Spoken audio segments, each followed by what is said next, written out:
Looking back, I can pinpoint the exact moment everything changed. Not the day I left, but 3 years earlier, standing in my own living room holding a tray of coffee for my wife's book club. "Oh, Gerald has opinions about everything," Denise said, her laugh practiced and sharp. "But you know accountants. Always counting, never creating." The women laughed. No one looked at me. I'd been invisible for years, but that night, something broke inside. They say revenge is best served cold. I served mine frozen. My wife spent 20 years erasing me, so I became a ghost. No fight, no note. By morning, I was gone. Left her the house, the cars, everything. She thought she'd won. Then she tried to sell. That's when she learned I'd been planning for 3 years. The ground beneath her feet, still mine. My name is Gerald Kramer. I'm 45 years old, and I used to believe being steady was enough. I worked as chief accountant at Riverside Manufacturing for 22 years. Steady paycheck, steady benefits. Steady, reliable Gerald who handled numbers while other men got credit. I met Denise at a fundraiser when I was 23. She was studying education, confident in ways I wasn't. We married within a year. Had Asher 2 years later, Amelia 3 years after that. I built us a good life.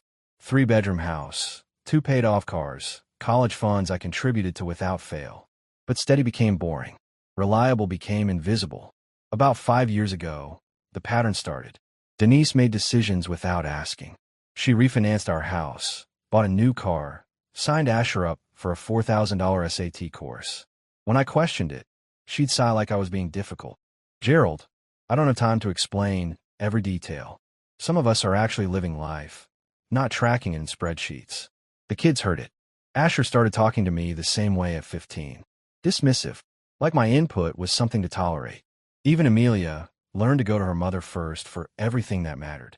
I tried talking to Denise one night. Told her I felt disrespected, like we'd lost something. She looked genuinely confused. "Gerald, you're my husband. Of course I respect you, but you're not exactly exciting. Maybe take some initiative instead of waiting for permission." So I took initiative, just not the kind she expected. I started researching corporate structures, Delaware LLCs, asset protection strategies. I worked at a manufacturing company, but manufacturing runs on numbers, supply chains, vendor contracts. I saw how companies move money through subsidiaries, protected assets and trusts that looked simple but were layered like puzzles. I opened a business account under an LLC I registered in Delaware. Called it Ashmere Holdings, after the kids' initials. Put $1,000 in from a bonus Denise didn't know about. Then I did it again. Different names, different states. Always small amounts. Always under reporting thresholds. Always legal. By the time I planned my exit, I had 6 entities. None connected to my name. All managed through registered agents and P.O. boxes. 3 years building infrastructure for a life Denise would never see coming. The kids were the hardest part. Asher, 17, looking at colleges. Amelia, 14, still needing her father. I told myself I was teaching them that dignity matters, that a man doesn't accept being diminished. But I knew the truth. I'd spent 22 years being the man everyone ignored. I wanted to see what happened if I became the man no one could find. 3 months before I left, I started final preparations. Transferred the house deed into Denise's name with a clause she'd signed 2 years earlier, buried in refinancing papers. Same with the cars, the joint accounts. On paper, she owned everything. In reality, I owned the ground beneath her feet. The night before I left, I watched Asher sleep, then Amelia. Memorized their faces. This wasn't abandonment, I told myself. It was strategy. And when morning came, I'd be gone. The coffee was still warm when Denise realized something was wrong. I know this because I'd set the timer before I left. 5:47 a.m. The pot would finish brewing at 6:15, right when she usually came downstairs. A small courtesy, maybe. Or maybe I wanted her to know I'd thought of everything. I was 300 miles away by then, driving a 12-year-old Honda Civic I'd bought 6 months earlier with cash. Registered under one of my LLCs. No connection to Gerald Kramer whatsoever. My phone, the one she knew, sat in a dumpster behind a rest stop in Pennsylvania. The new one, a basic flip phone, sat in my cup holder. Only 2 numbers programmed in. My lawyer's office, and an encrypted messaging service I'd set up for the kids when they eventually figured things out. If they figured things out. The plan was simple. I'd spent 3 years building it, testing every angle, every possible crack in the structure. Last night, I'd executed the final pieces. At 2:47 a.m., I'd signed the last documents. Property transfers, vehicle titles, account authorizations. All done digitally through secure portals. All time-stamped and notarized through services Denise didn't know existed. By 3:30, I cleared my side of the closet. Not packed, cleared. Everything I needed fit in 2 duffel bags. Clothes, documents, a laptop with encrypted files. The rest, I donated to a sheltered drop box on my way out of town. I didn't leave a note. What would I say? Sorry for disappearing, but you made me invisible first? Sorry for taking control of my own life. Sorry for refusing to spend another 20 years apologizing for existing? No. Silence was cleaner. I'd rented a room above a hardware store in a town I'd visited once, 3 years ago, specifically because I'd never mentioned it to anyone. The owner, Carl, was 72 and didn't care about much beyond whether rent came on time. Need it for how long? Carl had asked when I called. Indefinitely, I'd said. Cash, first and last month, no questions. He'd agreed immediately. The room was small. 1 window, a hot plate, a bathroom with a shower that probably hadn't been updated since 1987. Perfect. I wasn't here to be comfortable. I was here to rebuild. My phone buzzed. The new one. A notification from an alert I'd set up on Denise's email. She just logged in, probably checking bank accounts, trying to figure out what happened. She'd find everything in her name. House, cars, checking account. She'd feel confused, maybe even victorious for a moment. Look, she'd think, he finally did something right. Then she'd try to refinance, or sell, or make any major decision with those assets. That's when she'd discover the contingency clauses. The ones buried in documents she'd signed 2 years ago, bored and distracted, trusting me to handle the boring details. The ones that gave Ashmere Holdings, my Delaware LLC, final approval rights on any major transactions involving the property. She owned the assets. I owned the leverage. I pulled into a truck stop, ordered coffee and eggs from a waitress who didn't look at me twice. Just another middle-aged man in a wrinkled shirt, forgettable and tired. Exactly what I needed to be. I thought about Asher and Amelia. Wondered if they were awake yet. If Denise had told them I was gone, or if she was still trying to figure out herself. I'd left something for them. A trust account, accessible when they turned 21. Enough for college, for starting their lives. Instructions that I'd written carefully, explaining not what I did but why. Whether they'd understand was another question. The eggs arrived. I ate mechanically, tasting nothing. Around me, truckers talked about routes and weather. Normal people living normal lives. I wasn't normal anymore. I wasn't Gerald Kramer, chief accountant, invisible husband, dismissible father. I was no one. And for the first time in 22 years, that felt like freedom. Denise called my work at 7:15 a.m. I know because I'd set up a forwarding service that sent me transcripts. This is Denise Kramer, she told the receptionist. I need to speak with Gerald immediately. I'm sorry, Mrs. Kramer. Mr. Kramer submitted his resignation 3 days ago. Effective immediately. Silence. Then, that's impossible. The paperwork's all here, ma'am. Digital signature. Everything processed. She hung up. I sat in my rented room, reading the transcript. Below me, Carl argued with the supplier about lumber prices. Normal life, continuing, while mine underwent demolition. My monitoring alert buzzed. Denise had accessed our shared accounts. I watched her cursor move frantically across the family computer screen. Bank statements, property deeds, car titles. Everything showed her name as sole owner. Then she opened the mortgage details. Her cursor froze. Primary lien holder, Ashmere Holdings LLC. She Googled it. Found nothing. Delaware registration, P.O. Box, registered agent. No public presence. She called the bank, then pulled up refinancing documents from 2 years ago. The ones I prepared. The ones she'd signed while watching television. Page 17. Contingency clause. Any sale or major refinancing requires written approval from primary lien holder. She'd given me veto power over her own house. Her hand shook as she found the car titles. Same issue. Override clauses buried in DMV paperwork. 18 months of planning. Every document, every signature, every clause designed to look routine. My burner rang. Unknown number. Mr. Kramer? Professional female voice. This is Lisa from County Records. We have your wife here. She's upset about property documentation and... Wrong number. I said calmly and hung up. I powered off the phone, snapped the SIM card in half, installed a new one 3 minutes later. Below, Carl's argument ended. The store bell chimed. Someone asked about light bulbs. I closed the laptop and stared at the ceiling. Wondered if Asher and Amelia knew yet. Part of me felt guilty. The part that remembered bedtime stories and homework help. But the bigger part, the one dismissed for 20 years, felt only cold satisfaction. She'd wanted initiative. I'd given her exactly that. The hardware store became my testing ground. Carl didn't ask questions when I offered to organize his inventory. He just handed me a clipboard and wheezed about young people and computers. I was 45, but to Carl, anyone under 70 qualified as young. The store was chaos. Receipts in shoeboxes.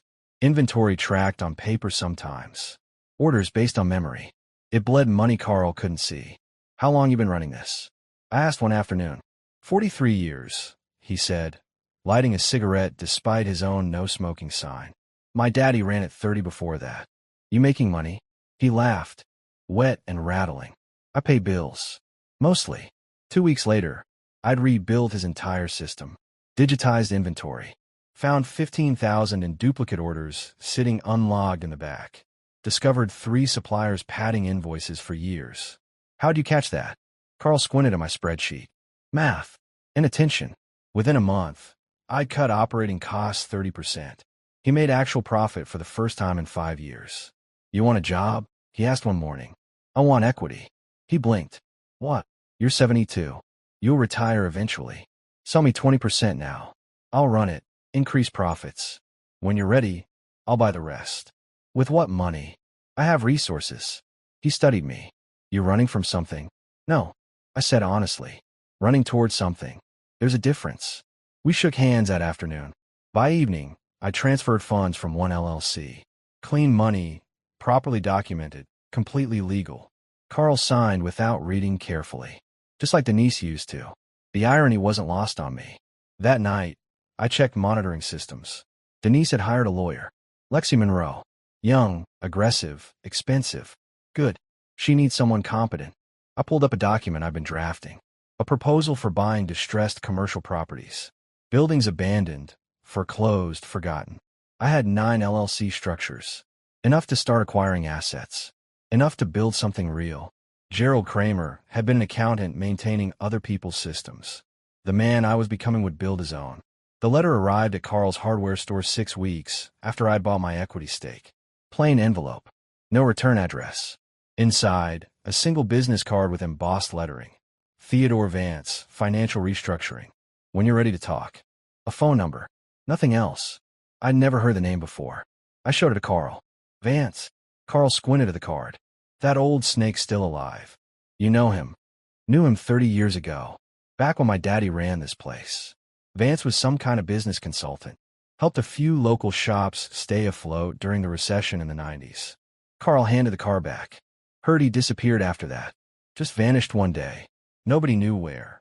I stared at the card. The paper quality was expensive. The printing precise. That evening, I called from my burner phone. He answered on the first ring. Mr. Kramer. I was wondering when you'd reach out. How do you know my name? I know everything about you, Gerald. How you left. How you structured your exit. The LLCs, the trusts, the contingency clauses. Quite impressive for someone with no formal training in this particular art. My stomach tightened. Who are you? Someone who did exactly what you're doing. 23 years ago. His voice was calm, measured, like a professor discussing a familiar theorem. I'm 71 now. Terminal cancer. 6 months, maybe 8. I like to meet before I run out of time. Why? Because what you're attempting is dangerous if done incorrectly. And because I like to pass along what I learned. Consider it a dying man's hobby. We met 3 days later at a diner 40 miles from my current location. He was thin, gray, with eyes that assessed everything clinically. You're making mistakes, Vance said after we ordered coffee. Small ones, but they'll compound. Such as, your LLCs are structured well, but you're using the same registered agent for 3 of them. Pattern recognition will catch that eventually. Your monitoring systems are adequate, but you're accessing them from locations that establish a geographic pattern. In your equity purchase in the hardware store, you sign documents using a signature that's only slightly modified from your original. Handwriting analysis could connect them. I set down my coffee cup. How do you know all this? Because I've been watching. Not stalking, observing. When I heard about your case through certain channels, I recognized the methodology. It's similar to mine, but cleaner in some ways, sloppier in others. What channels? He smiled. There's a network. Informal. People who've done what we've done. We don't meet, don't communicate directly, but we watch for patterns. When someone executes an exit this precisely, word spreads. That sounds paranoid. It is. And it's kept me invisible for over 2 decades. He pulled out a folder. I'm going to give you something valuable. A corrected structure for your holdings. New registered agents, randomized access patterns, proper signature variation protocols. If you implement these changes, you'll reduce your exposure significantly. Why help me? Because I had no one to help me. I made mistakes that cost me years of stress. Nearly got caught twice. He pushed the folder across the table. And because men like us are rare. Most people who walk away do it impulsively, emotionally. They get caught within months. You planned. That deserves respect. I opened the folder. Inside were detailed diagrams, procedural recommendations, even templates for restructuring documents. There's a cost, he said. Which is, when you succeed, when you've built what you're planning to build, help the next person who attempts this. Not everyone. Only those who do it for the right reasons. Not revenge, not cruelty. Survival. I studied him. What did you leave behind? A wife who spent 15 years telling me I was worthless. 2 daughters who learned to treat me the same way. I left them everything tangible and took only what mattered. My dignity and my future. He sipped his coffee. My daughters are in their 40s now. One reached out 5 years ago. We have lunch occasionally. She understands now. The other still hates me. That's her choice. Do you regret it? Never. But I regret how I did it. The mistakes I made, the close calls. You have a chance to do this correctly. That's worth something. We talked for 3 hours. He explained strategies I'd never considered, risks I hadn't anticipated, methods for building wealth invisibly. When we parted, he shook my hand.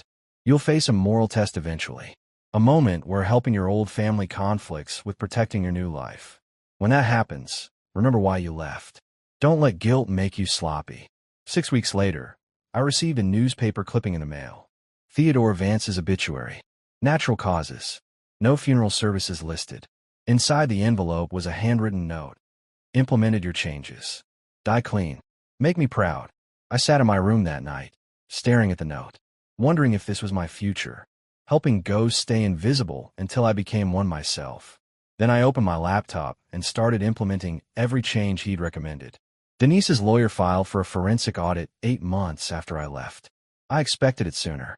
Lexi Monroe was good, but she was also thorough. Thorough takes time. The audit request landed on a judge's desk with 40 pages of documentation. Denise claimed I'd hidden assets, manipulated property records, and fraudulently transferred titles. All technically true. Also all completely legal. The judge approved a limited audit. Bank accounts, property records, business filings. They'd look for hidden money, fraudulent transfers, anything actionable. They wouldn't find anything. I'd spent 9 months cleaning every trail. New registered agents for each LLC, randomized access patterns, properly documented transactions. Thanks to Vance's guidance, my structure was airtight. But the audit meant something else. Denise was escalating. And escalation meant she was desperate. I sat in Carl's hardware store, organizing inventory, while my encrypted phone buzzed. Message from Asher. Mom's drinking again. Every night. She won't talk about you, but she's falling apart. My hand stopped moving. I stared at the screen. This was the moral test Vance had warned about. The moment where old responsibilities conflicted with new survival. Denise was struggling. That much was clear. The woman who dismissed me for 20 years was now unraveling because I'd removed myself from her foundation. Part of me wanted to feel satisfaction. The bigger part felt something more complicated. I typed back. Is she getting help? No. She says she's fine. But Harper found bottles hidden in her closet. Amelia, 14 years old, watching her mother self-destruct. I closed my eyes. This wasn't what I wanted. I'd wanted to escape, to rebuild, to prove I mattered, not to destroy someone else. But I also knew the truth. Denise's drinking wasn't my responsibility. I hadn't forced alcohol into her hands. I'd simply removed myself from a situation where I was being erased. Her response to that was hers to own. I typed carefully, "Tell Amelia I love her. Tell her this isn't her fault. And tell your mother that if she needs help, there are resources. But I can't be the one to provide them. She won't accept help from anyone. Then she'll have to hit bottom. That's not cruelty, Asher. That's reality.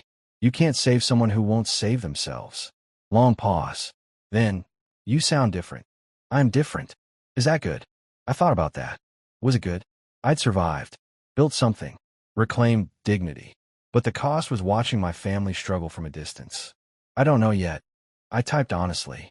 "Ask me in 5 years." The audit results came back 3 weeks later. No evidence of fraud. All transactions properly documented. Property transfers legally executed. Denise's lawyer filed a motion to compel disclosure of LLC ownership. The judge denied it. Privacy protections for Delaware entities were absolute. She'd lost, not the marriage. The legal battle to prove I'd done something wrong. Because I hadn't. I'd just done something she never saw coming. That night, I received one final message from Asher. Mom hired a private investigator. I smiled. Not from cruelty. From respect. She was adapting. Fighting back. Becoming formidable. Good. Let her chase ghosts. Let her waste money on investigators who'd find nothing. Meanwhile, I'd keep building. Keep growing. Keep proving that Gerald Kramer, the invisible man, was never actually invisible. Just waiting for permission to exist. And now that I'd stopped waiting, I was unstoppable. The detective's name was Russell Kane. Former FBI, now private sector. Denise had hired the best. He found the hardware store in month 11. I was restocking paint supplies when he walked in. Mid-50s, gray suit, carrying himself like someone who'd spent decades reading people. "Excuse me," Kane said to Carl. "I'm looking for the owner." Carl pointed at me with his cigarette. "That'd be him. Owns 20% anyway." Kane's eyes locked on mine.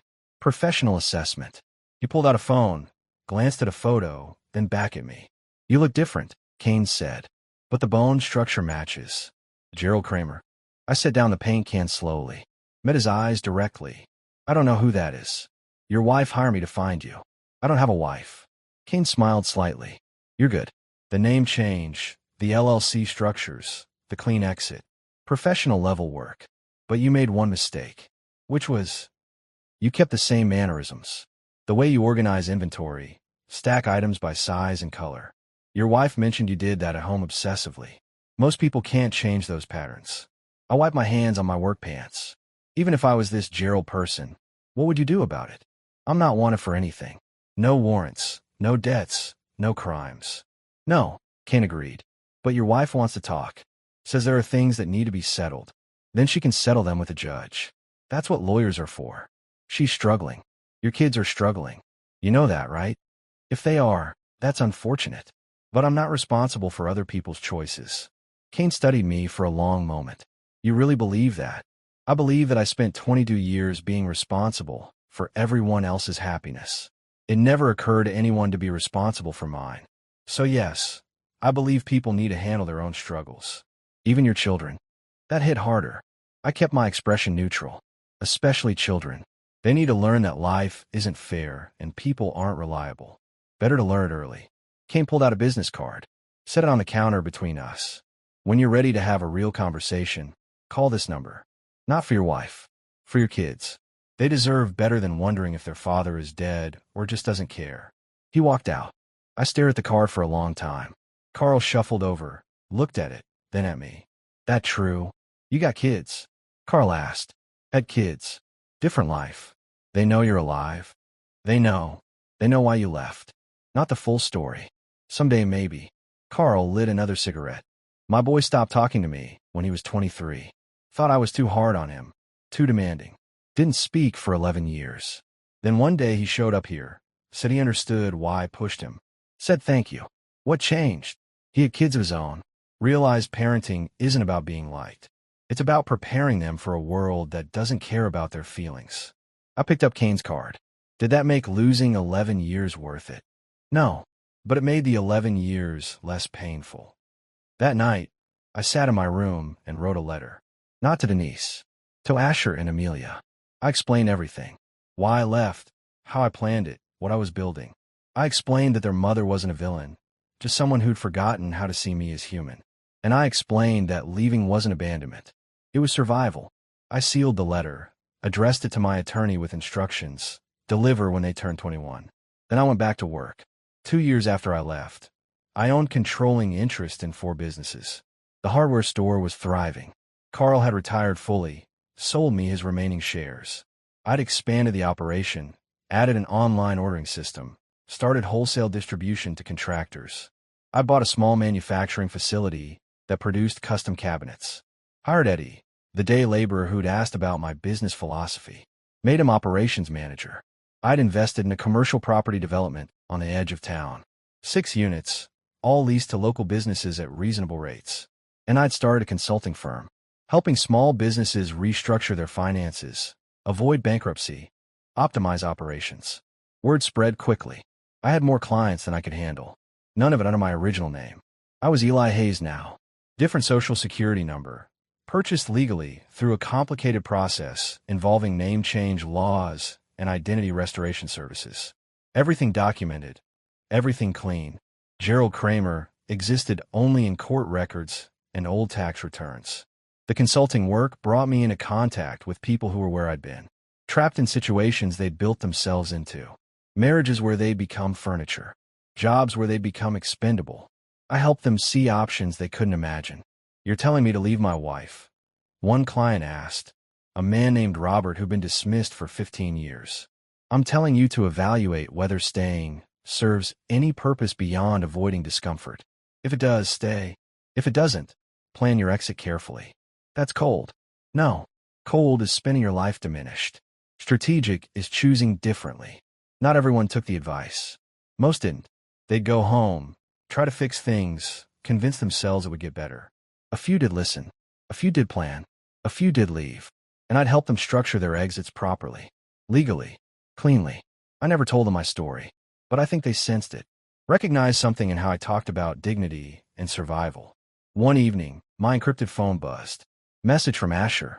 Got into Cornell. Full ride. Thanks for the trust fund. Mom says I should reject it on principle. I'm not that stupid. I smiled. Typed back. Congratulations. Make it count. Will you visit? That was a question I'd been avoiding. Could I attend his graduation? His orientation? Any moment where I'd be physically present in his life again? Not yet. But someday. When I've built enough that I can stand in front of you as someone you'd respect. Not the man who left. The man who survived and created something meaningful. Long pause. Then, I already respect you. I understand why you did it. I stared at that message for 10 minutes. Felt something unfamiliar. Not pride. Relief. Thank you. I typed. That means more than you know. Amelia's message came 3 days later. Asher told me about Cornell. I'm happy for him. Mom's not drinking anymore. She got help. Started therapy. She asks about you sometimes. Not angry. Just curious. Progress. Not reconciliation, but progress. I'd spent 2 years building a life. For businesses. New identity. Financial stability. But reading Amelia's message, I realized I'd also built something else. Distance from the guilt that had followed me those first months. I wasn't the villain in this story. Neither was Denise. We were 2 people who'd failed each other completely. And I'd chosen survival over slow destruction. That wasn't heroism. But it wasn't cowardice either. It was just the choice I'd made. And I'd live with it. The call came on a Tuesday morning, 4 years after I'd left. Asher's voice was tight. Dad, Mom's in the hospital. Heart attack. She's stable, but the doctors say she needs surgery. Expensive surgery. My coffee went cold in my hand. Insurance. Doesn't cover all of it. She'll need about $80,000 out of pocket. She doesn't have it. The house, the cars, the accounts I'd left her. For years. And she'd burned through everything trying to prove she didn't need me. What does she want from me? Nothing. She doesn't know I'm calling. But Harper's scared, and I thought you should know. I sat in my office above the hardware store, staring at spreadsheets showing healthy profit margins. I had the money. Could wire it anonymously, cover everything, disappear again. Vance's words echoed. Don't let guilt make you sloppy. But this wasn't guilt. This was something else. A final debt. Not to Denise, but to the man I used to be. The one who'd promised to honor commitments, even when those commitments stopped being honored in return. I'll handle it, I said. Dad, she can't know it's from you. She'd refuse. She won't know. I made 3 calls. Contacted the hospital billing department through one of my LLCs. Arranged an anonymous payment through a medical charity fund I'd established 2 years earlier for exactly these situations. The payment went through that afternoon, marked as grant assistance from the Foundation for Medical Relief. Denise would never know. Asher texted that evening. Surgery scheduled. They said a charity covered it. Was that you? Does it matter? Yeah, it does. Then yes. But she doesn't need to know. Let her think she got lucky. Why help her after everything? Because I left to survive, not to watch her die. There's a difference. 3 days later, Denise's surgery went perfectly. She recovered in a private room I'd also paid for anonymously. Harper sent me a photo. Her mother sleeping peacefully, tubes and monitors surrounding her, alive. I stared at that photo for a long time. The woman I'd spent 22 years with. The woman who'd made me invisible. The woman I'd left behind. I didn't love her anymore. Didn't miss her. But I didn't hate her either. She was just part of a life I'd moved beyond. And helping her survive that life felt like closing the final door properly. Not slamming it, just closing it with dignity. 5 years after I disappeared, Asher graduated from Cornell. I stood at the back of the ceremony, wearing sunglasses and a hat, completely anonymous among thousands of parents. Watched him walk across the stage, shake hands with the dean, accept his diploma in engineering. Denise sat in the family section with Amelia and her parents. She looked healthier now, recovered from the surgery, moved on with her life. Good for her.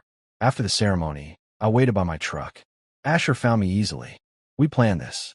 You came, he said I would. We stood awkwardly for a moment. Then he hugged me. Hard. Thank you, he whispered. For everything. The trust fund, the surgery money, all of it. You earned the education part. The surgery was just common decency.